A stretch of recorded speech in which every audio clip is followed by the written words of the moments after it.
I'm Matthew Redmond, and this is About the Author. If you're listening to my voice, anytime, from anywhere in the world, I want to welcome you to the first ever Christmas episode of About the Author. I hope this holiday season is merry and bright for you and your loved ones. There are many different authors one could choose to talk about in connection with Christmas time. But I think it's safe to say that one of them towers above the rest in the popular imagination: Charles Dickens. You know, when I lived near San Francisco, there was a little tradition that I liked to observe. Every year, in late November, I would take the train over to Bayshore, walk to a big place called the Cow Palace Exhibition Hall, and step into another world. What I mean is, I would attend a special event called the Great Dickens Christmas Fair, a sort of annual convention dedicated to celebrating Christmas in the most Dickensian way. If you ever have the chance to go yourself, definitely do it. They have 19th century period costumes, mulled wine, roast chestnuts, Victorian dancing, theatrical performances, sing-alongs, lots of presents and ornaments for sale, and enough steak and kidney pie to feed all of Camden Town. It is the liveliest and loveliest imaginable tribute to the Christmas season, and to a man who changed profoundly how we think about that season. People have always loved Charles Dickens.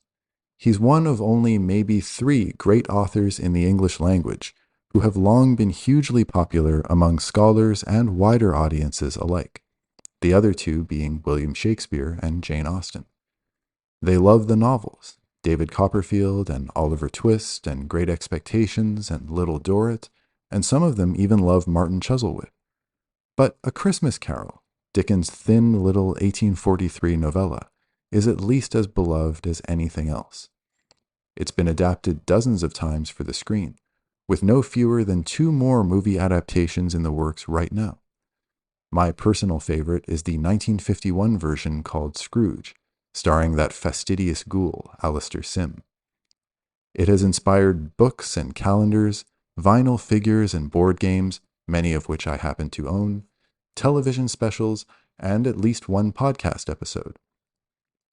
But why is this ghostly little story of loneliness and redemption still so popular 180 years later? And what was really in Dickens' mind and heart when he composed it?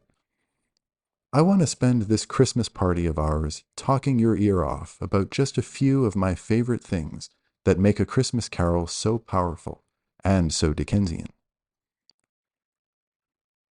The first idea I want to touch on is the idea of improvement.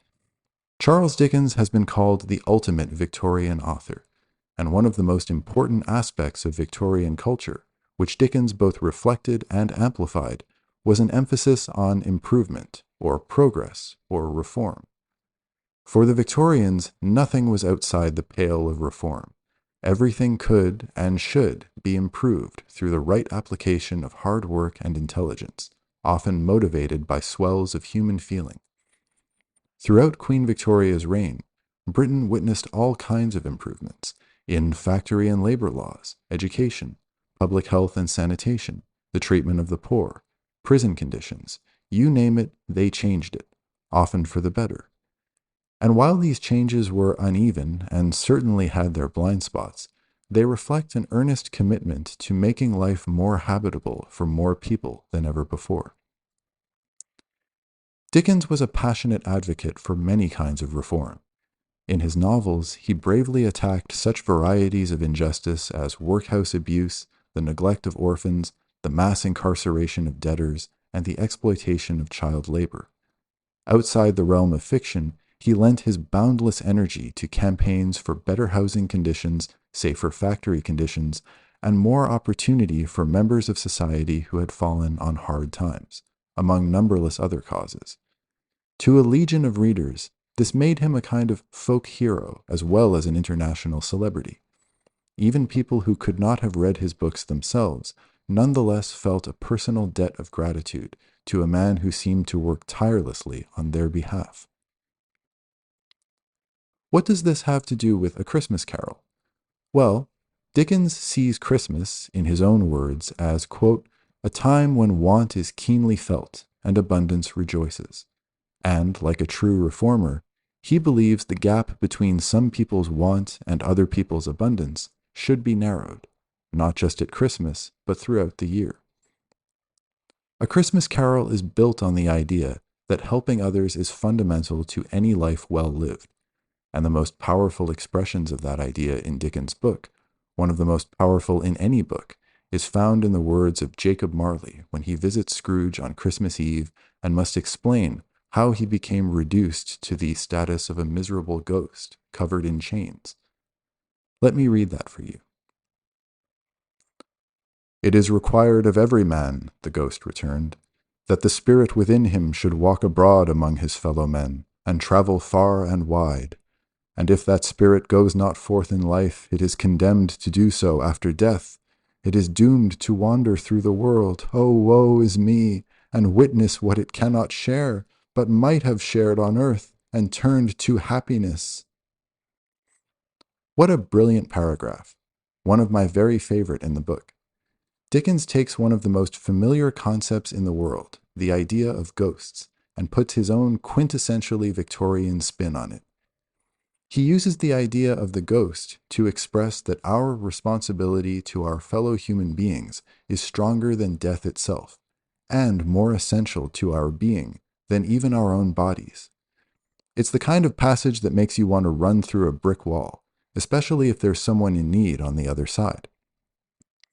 And that brings us to something else, one of the book's most telling images. After warning Scrooge that he will be visited by three spirits, Marley enables him to see what's really going on in the world outside his door, as if he were suddenly wearing ghost glasses. Here's what that passage says. "The air was filled with phantoms, wandering hither and thither in restless haste, and moaning as they went. Every one of them wore chains like Marley's ghost. Some few, they might be guilty governments, were linked together. None were free. Many had been personally known to Scrooge in their lives. He had been quite familiar with one old ghost in a white waistcoat with a monstrous iron safe attached to its ankle, who cried piteously at being unable to assist a wretched woman with an infant, whom it saw below upon a doorstep. The misery with them all was, clearly, that they sought to interfere for good in human matters, and had lost the power forever." It tells you so much about Dickens and his culture that one of the worst nightmare visions he can conjure in this book is of a world where people see each other's pain and suffering and can't do anything to help. Dickens was a man who saw the meaning of every life as heavily concentrated in that life's relationship to others. Think about Scrooge himself. One of the first things we learn about Scrooge is that he is apparently not a great fan of other people. The narrator says, "Oh, but he was a tight-fisted hand at the grindstone, Scrooge, a squeezing, wrenching, grasping, scraping, clutching, covetous old sinner, hard and sharp as flint, from which no steel had ever struck out generous fire, secret and self-contained, as solitary as an oyster." That sounds pretty solitary. However, the very first thing we learn about Scrooge, before that passage I just read, while the narrator is proving to us that Jacob Marley has really died, is that Scrooge's name was good on the London Exchange for anything he chose to put his hand to. That means he's a man of business with a strong reputation, a man with a history of transactions, negotiations, contracts, deals. So it turns out that even this solitary man, in some ways the loneliest character Dickens ever wrote, still has his people. And that is so Dickensian. Charles Dickens was the ultimate social networker. He was constantly editing journals, spearheading social causes, founding charities, giving lectures and public readings, and enlarging his vast circle of acquaintance. On a truly fundamental level, Dickens the writer sees people as defined by the company they keep and how they keep it. Nothing reveals character so much for him as the way someone behaves with others. In a way, the fact that Scrooge has only business partners and one frightened clerk in his life when the book begins tells you everything you need to know about his inner life, his worldview, his sense of self. By the end of the story, the narrator tells us that many of those same business partners think he's gone soft in the head, but others see a man who has discovered what is truly most important in life. This, too, tells you everything you need to know. It's the right people who think he's lost the plot, and the right people who know that he's found it. Maybe his name isn't quite so good on the London Exchange anymore, but the name on that gravestone from the vision of Christmas yet to come has been sponged away, and that matters so much more. In Dickens, more than in any other writer that I know of, soul and society go together, and the improvement of Scrooge's society signals the reclamation of his soul. Another thing I'd like to discuss is time. The three ghosts who visit Scrooge famously represent Christmas past, present, and future. Together, they teach Scrooge a painful lesson, that the mistakes and missed opportunities of his past have left him inhabiting an empty, shapeless, purposeless present, without the prospect of a future. His course has foreshadowed certain ends, and if that course is not departed from, he is already dead.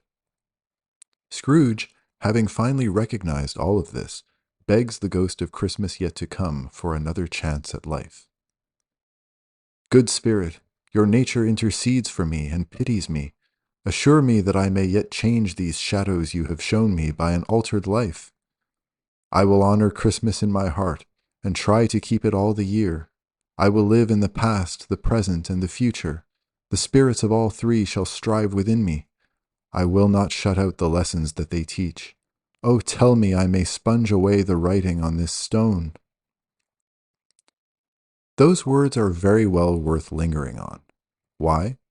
Because living in the past, the present, and the future is perhaps the best thing that a character in a Dickens story can possibly learn to do, and something that very few of his characters actually learn to do. Looking at his novels, we see that an awful lot of his characters become trapped in one of these three modes of existence, unable to inhabit the others. There are some characters whose lives become frozen by a past misfortune or misdeed, so that all they can do is dwell in that misfortune or misdeed as long as they live. Some examples would be Miss Havisham from Great Expectations, Mrs. Steerforth from David Copperfield, and William Dorrit from Little Dorrit. Only the past is real to them. Everything else is a shadow. Then there are those whose lives are concentrated in the present moment, to the neglect of both past and future. These would include Harold Skimpole from Bleak House and Mr. Micawber from David Copperfield, characters who live on other people's charity, enjoying themselves at the world's expense and refusing to give any serious thought to where their lives are going or where they have been. Only the present is real to these characters. And finally, there are characters whose existence is consumed by thoughts of the future, maybe dreams of an achievement that will never come to pass, a reward that won't ever be theirs. One of the best examples would be Richard Carston, also from the novel Bleak House, who loses himself in hopes of making a fortune from a certain famous lawsuit, Jarndyce and Jarndyce. He tries half-heartedly to start his own career and improve his prospects with hard work, but the lure of the lawsuit is too strong. He pours everything he has into prosecuting it, growing more poor and feeble with every passing day. And when the suit is finally settled, it turns out that the fortune he should have had has been completely exhausted by generations' worth of legal expenses, a fact that finally breaks his spirit. In his desperate hope of future rewards, Richard sacrifices the simpler, happier life that could have been his. Only the future is real to him, until it evaporates. These characters I've just named are very different in a lot of ways, but what they have in common is a kind of imbalance. They have given their hearts to one of the spirits and avoided or failed to locate the others. They could all use a visit from the spirits of Christmas, but those spirits do not come. When Scrooge, after wandering far and wide with his ghostly guides, becomes able to hold past, present, and future in his heart at the same time, treating all of them as real and substantive, he also becomes, in the narrator's words, as good a friend, as good a master, and as good a man as the good old city knew, or any other good old city, town, or borough in the good old world. It is the ultimate compliment bestowed on a man who has internalized the ultimate lesson. By arguing through Scrooge's character that such a lesson can be learned, A Christmas Carol distinguishes itself as one of the most truly, deeply, unfalteringly hopeful things that Dickens ever wrote. I have one more thing to say about Dickens' world-changing novella, and it's the most important one of all. The truly brilliant thing about A Christmas Carol, and the number one reason, in my opinion, that it remains such a powerful story, is that it treats Christmas spirit as a kind of metaphor for human spirit, for the generosity of spirit that we should carry with us all through our lives. Dickens, as I've said, felt great sympathy for the poor and the marginalized. He understood very well in his own time something that is every bit as true today. It is not just in December that the world can feel like a very cold place. All of us want to come in from the cold, to step over the threshold and enter a warm space that we have created ourselves with our loved ones. All of us find the purest happiness in welcoming others into such a space. And that is why, no matter how festive and seasonal Christmas celebrations in Dickens may appear, they stand for what is beautiful and merciful and truly human about life itself. Thank you for your kind attention, and please consider subscribing if you're so inclined. This has been About the Author, a podcast made possible through the generous support of the European Commission and listeners like you.